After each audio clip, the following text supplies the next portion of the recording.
for carers who are looking after someone, or maybe in a relationship where someone is being looked after that they're involved with. And it's about the areas of conflict, what may lead to conflict, how to resolve conflict, some strategies to deal with conflict, and then sort of some areas where things may arise that you may not have foreseen.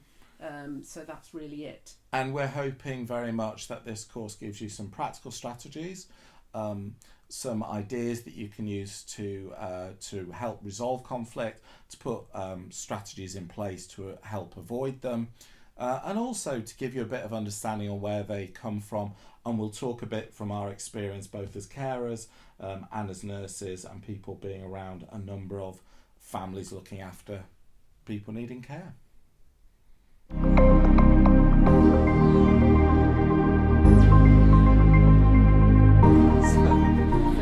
Introduce ourselves first. Yeah. And I'm Ali, and these are my two dogs here, Ripley and Tilly. I am a nurse, and I currently work as a sister on a ward for older people who come in for acute assessments from accident and emergency. I'm Dave. I'm also a nurse. This is my dog Eris, and I've been a carer for both of my parents, and I currently work as the educational lead at Future Care Capital. And I'll just add that I've been a carer for both my parents as well, so that's true. Yeah. So this course is about dealing with family conflict as a carer. So it's dealing with the potential issues which you might have as a carer for someone with a whole variety of conditions, whatever your relationship is, but the family conflicts that can arise and how to deal with it. So I think the first thing that we should mention is that you don't always have conflict. Sometimes things can be absolutely marvellous and go really well, and there isn't always conflict. But I guess from research findings say that about 56%, 40 to 56% of people do have conflicts, usually within families. There are also other conflicts, obviously, people can have. They can have conflicts between hospital and carers, and they can have conflict between care homes and carers. So there are potential sources of conflict all over the place, and we are going to go into that in a bit more detail later. But I just wanted to say straight away that don't automatically assume because you're a carer you're going to have conflict somewhere along the way. And part of what we want to do here is, it may be that you're currently experiencing some form of family conflict, or you may be entering a new caring relationship, and this might help equip you to think there are certain things that might happen and to just be aware of them, and some coping strategies and some ways of heading them off. And the first thing I'd say about that, as Dave said, is if you are entering a caring relationship, the thing to do is plan for things to avoid conflict. So you can avoid conflict by doing a lot of stuff before you even start the caring relationship, and getting stuff out of the way, but also being aware of what's happened in the past, particularly between siblings, and where there are family jealousies and rivalries which might cause and create tensions. Because often I think that's where family conflict often comes, is where there's been some inherent tension, or there might be some issues within the family, and that gets exacerbated because suddenly you've got all the stress from being a carer. And when a family member is ill, it adds a lot of stress to the family, and those strains can make things worse. So it might be around something like finance, or sibling rivalries, or relationship difficulties, and that can all be made a lot worse. And there are lots of dynamics in families. So there are lots of dynamics between people and their spouses or partners, different cultural things, and also kind of the areas of conflict can arise from people outside the families. Families aren't necessarily the kind of the type of families we used to have, the sort of two parents, two children. There can be lots of blends of different people in a family now. And I think uncles, aunts, cousins, you can have larger in-laws, outlaws, whatever you want to call them. But also you can have step-parents, you can have step-siblings, you can have all sorts of different dynamics. And, you know, so I've seen families where it's the second marriage, for example, and there are children from first marriage, children from second marriage. Some of the children aren't related in blood, but they are both caring for different aspects of people, which can create different dynamics in families, and it's worth thinking about that. And if you think as well about the difference between, say, families who are from a rural background and families in towns, for example, and also geography works a lot, where you can have people who live miles and miles away from each other, and so one sibling might live nearer to the family and the others might all live somewhere else, and that can also create a different dynamic. So it's worth considering when you look at your family, almost make a kind of family tree of all the people who are aligned to your family. So I have power of attorney for I call her my stepmum, or I call her my foster mum, but she took me in when I was 16 and I lived with her for a year, and I have power of attorney shared with her daughter, and it's a very complicated relationship because I married her stepbrother, and so she is technically my children's aunt, but I'm actually not a blood relation. But yet she feels like my sister, and she calls me her sister. I call her my sister, so we would see each other as sisters. And so that dynamic is a very different one from my siblings, for example. But it doesn't mean that we're not as close, and it doesn't mean that I don't have as much vested interest in my foster mum as anyone else. So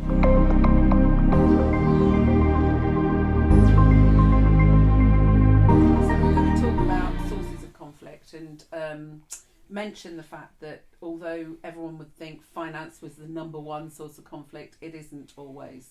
A lot of stuff happens with sibling rivalries. Old tensions seem to reoccur in families, so things that have been rumbling on for years suddenly become more important. So preference for one sibling over another. So if parents have had one sibling that they particularly seemed to have a preference for, whether they do or not is obviously a moot point, but that can also lead to conflict. Things about not being explicit about where people agree and where they disagree is also a big one. So not having had a plan in place to begin with. And certainly what I tend to find with other families is that geography plays a part as well.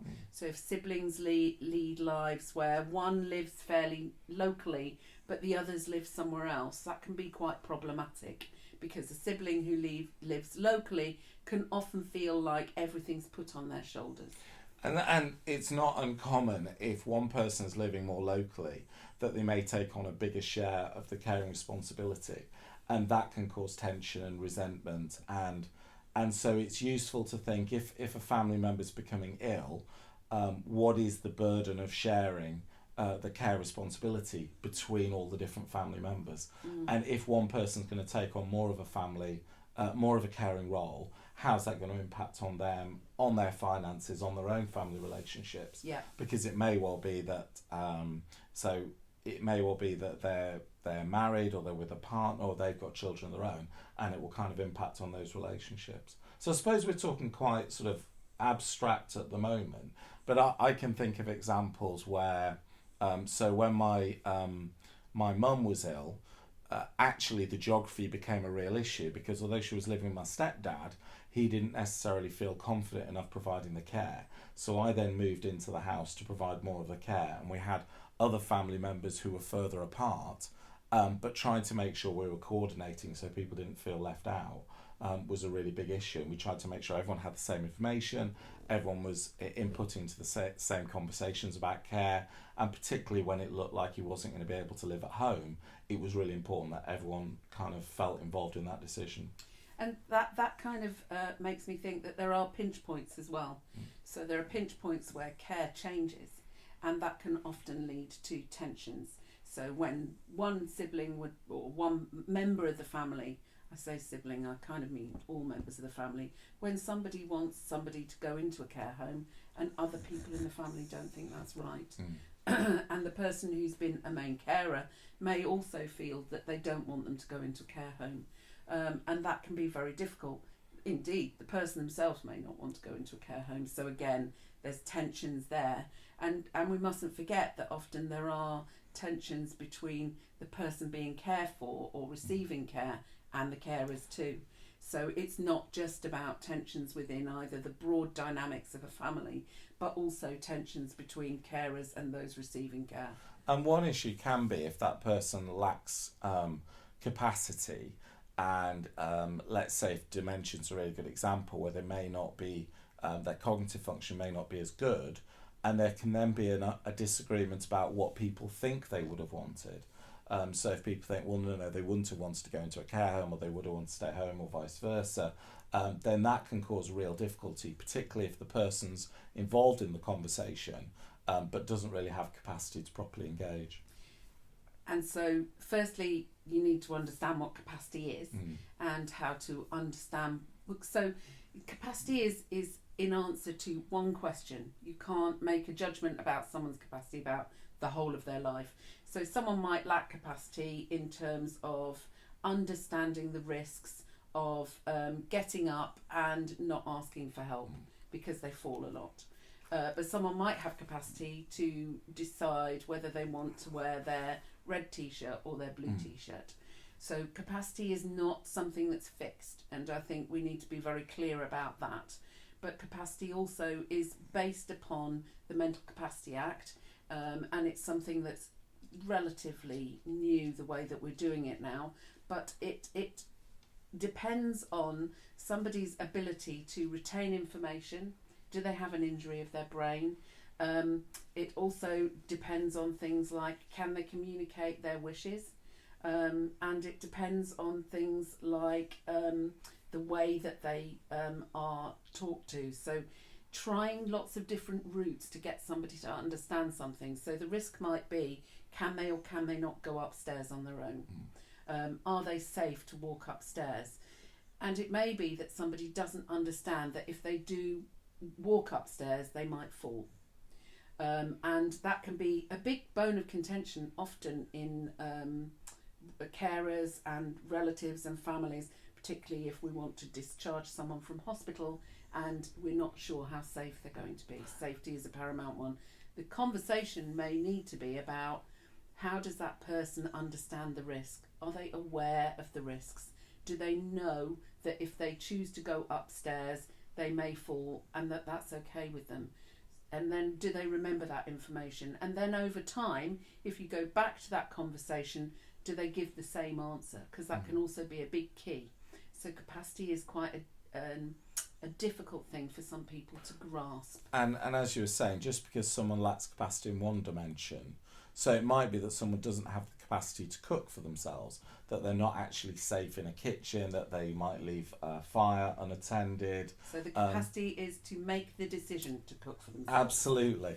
But so somebody may not be able to cook for themselves safely and may lack capacity around some of those decisions, but still can have capacity about whether they live in their home or not, the kind of carers they have coming in, what their routine can be. And if someone's judged to have capacity, they don't always make decisions that everyone agrees with.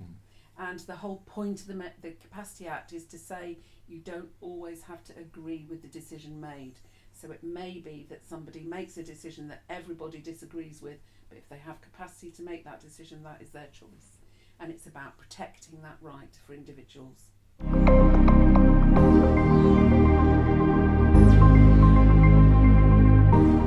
So we were just talking about cooking as a really interesting example. So my stepdad got to the stage where he was no longer able to safely cook because he didn't know how to use a microwave, and what was happening is he was increasingly frying because that was the only thing he could do, but then he was leaving pans on the stove unattended. And so there's that interesting area between, is somebody safe and did they have capacity? Because at one point he knew what he wasn't able to do, and his frying was a way of dealing with that, but it still then raised issues about safety, and that was the point at which we had to have carers coming in 3 times a day to help support him. But did he understand the risks of frying? And that's a tricky one, because his cognitive function was increasingly diminishing, and it was quite difficult to get straight answers to those. So what we could tell was his dementia was getting worse, but what one of his coping strategies would be, he would distract the conversation. So if you started to talk about, do you feel that you can cook quite safely, we would suddenly be talking about the weather or about neighbours. So it was quite difficult to get a kind of a clear yes or no.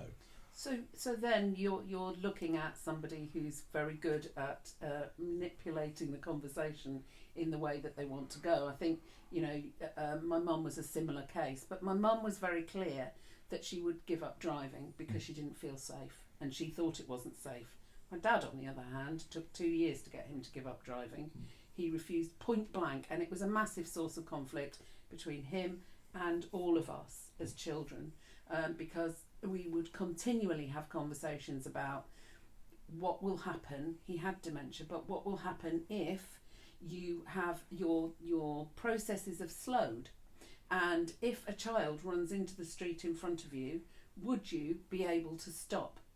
And he knew that probably he wouldn't be able to stop.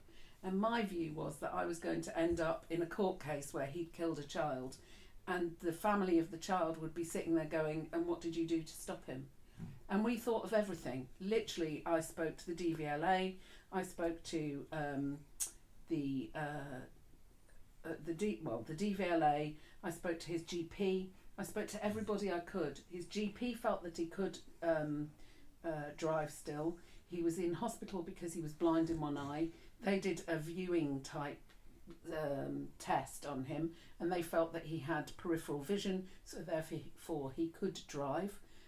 So they kept saying, yes, you can drive to him, when I was concerned that the whole of the front of his car was caved in because someone had put a skip somewhere that he didn't really see. And his wing mirror had come off because someone had driven too close on the other side of the road. So it was always someone else's fault. It was never his fault. He was very good at doing that. He wasn't deaf, everyone mumbled. Right. And I think that it makes it very difficult then to say, where do you step in and say you are not safe? Yeah. And he'd get terribly upset because he felt we were taking away his rights. And he really, really, really wanted to actually be able to drive. And that was a massive source of conflict.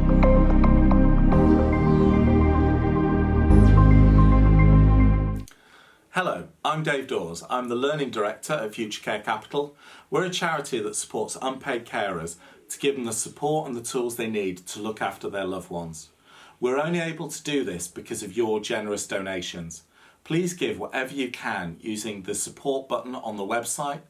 Every £1 you give helps us make more and more courses and make them freely available to other carers just like you. Thank you.